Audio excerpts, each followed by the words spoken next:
What up, fam? It's pattheflip, and today I'll be reading How to Learn from Getting Bodied while playing some Capcom vs SNK 2.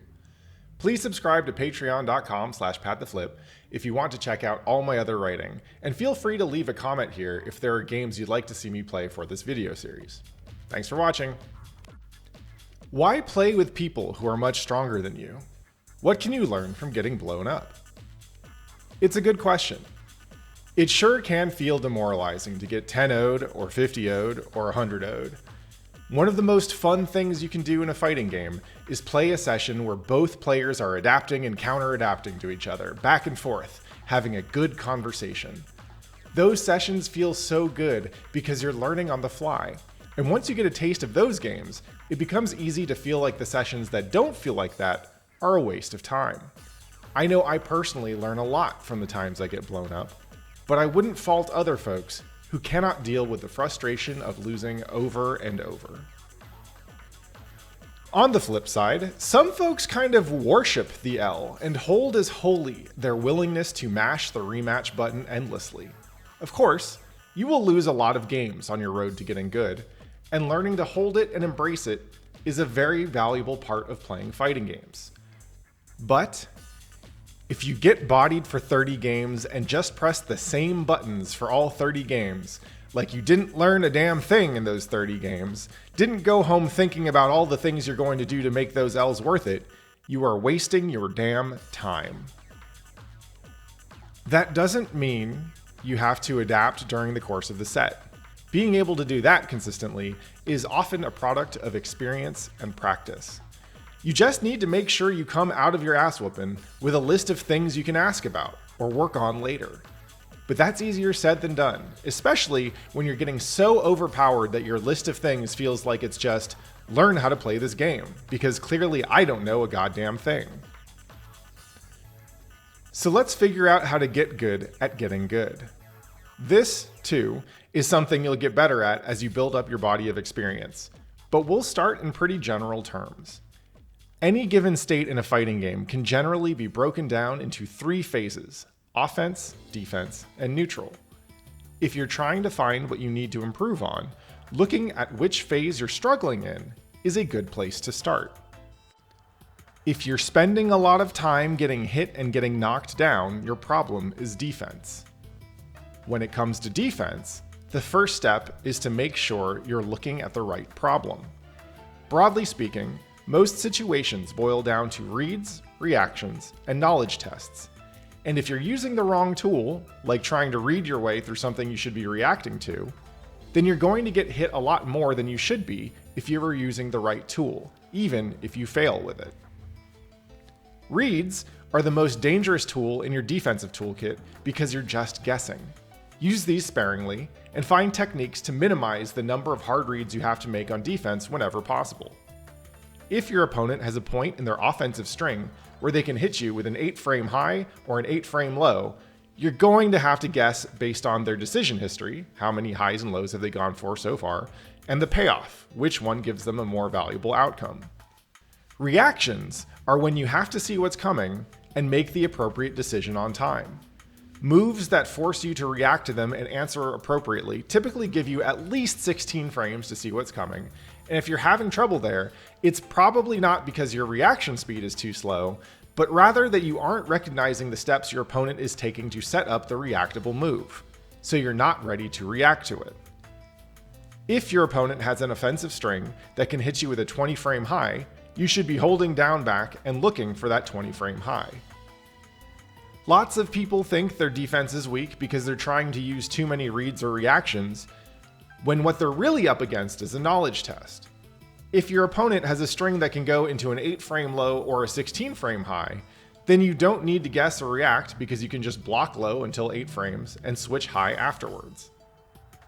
Also, if you're getting counter hit a lot, stop pressing buttons and block more, or find ways to get out of range, like backdashing or jumping away. If you're spending a lot of time blocking and you feel scared to poke because you're getting whiff punished or stuffed, then your problem is neutral.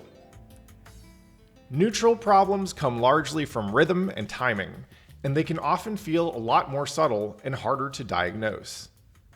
some tips. First, frame advantage exists in neutral too.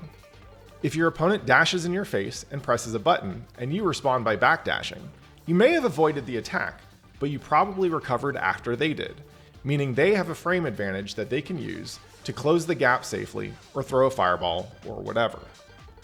If you're constantly whiffing big buttons or using high commitment movement options in neutral, your opponent will have an easier time closing the gap and landing a hit. If you're getting jumped in on, focus on your anti-airs. If they're dashing in your face for free, check them. You don't get to play neutral if your opponents feel confident that they can skip it whenever they want. Also, know the range and speed of your attacks and adjust your timing accordingly. If your pokes are getting stuffed, press your buttons earlier, or stand a little farther away, or use a faster button. If your pokes are getting whiff punished, walk up a little closer and press your button later, or use a bigger button. If you're not changing up your timing in neutral to try and beat your opponent to the hit, your opponent won't have to change anything up in neutral to match you, and you'll just keep losing. If your hits and mix-ups simply aren't getting you as much damage as theirs are, your problem is on offense. Offensive stuff can be kind of tricky to figure out because different characters do different amounts of damage per hit and knockdown and mix-up, and removing the character-specific noise so you can read the you-specific signal often takes experience. In general, though, if you're dropping your combos, you need to practice them more. If you're not dropping your combos, you are probably ready to move on to harder combos. If your knockdowns don't feel that scary, then you need better setups. If your throws aren't working, you need to get better at cycling options, in this case, doing the thing that beats their throw defense. And if your pressure strings are always getting blocked, you need to give them a reason to mash. More high-lows, more turn stealing, more throws, etc. This is just a starting point, of course, and as you get further along in your fighting game journey, you'll find that a problem or weakness in one of these three phases may actually be exerting pressure on a different part of your game. For example, if your opponent knows that their offense is better than yours, they'll feel free to take bolder risks in neutral and defense because the expected value of being right there is higher than it is for you. You might think that your problem here is in neutral and defense, but the best solution here would probably be to bring your damage up to par instead of trying to overachieve in neutral and defense. Lastly, remember that if something feels unbeatable, you probably don't know how it works or what your tools are to deal with it. So ask your opponent about it. Asking questions is that straight up godlike S-tier tech. There's nothing wrong with asking to go to training mode if there's no one waiting to play next, and the games you play will be more valuable for both players when you both know what you need to do. Honestly, it's likely that the stronger player wants to show you how it works so you'll stop getting hit by it, but doesn't know if you'd interpret that as condescending or something.